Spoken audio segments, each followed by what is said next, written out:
Hello and welcome back to the DaveTech YouTube channel. In this quick tutorial, I'll show you how to grant app permissions. I'll show you how to grant permissions for all your apps, depending on permissions you want generally, and permissions you want for specific applications. Let's get straight down to it.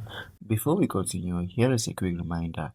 If you are browsing on Smart TV, Fire Stick or Android TV device, I would highly recommend using a VPN. This is because a VPN helps protect your privacy, it secures your connection and keep your personal data safe while browsing or streaming. I personally recommend NordVPN because it is fast, reliable and works smoothly on TV devices. In the description of this video, I've added a special link that you should check it out and create an account. That's it, let's continue. So, if you're on your home page, you can navigate back and forth just like I am on the top bar. I want you to navigate up to Quick Settings and click Enter. Then click Enter on All Settings, which is at the top right. Now you navigate down to Apps under Settings, and when you click Enter, you find that you have an option that says App Permissions right here.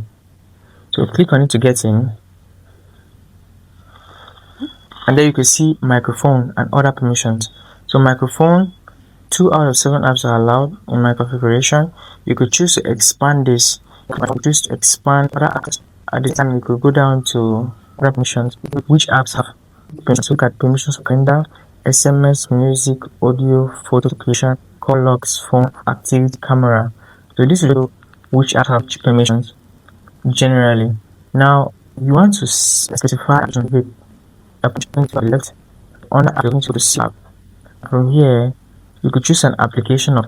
I could just click on the Netflix application, go to this page where I could go down, pull on to options. So I'll just click on plus files, phone, nearby devices, and what so choose permissions on which options to restrict. That will be specification. This process just runs for any other option. Now that's how you create apps which permissions are restricted app.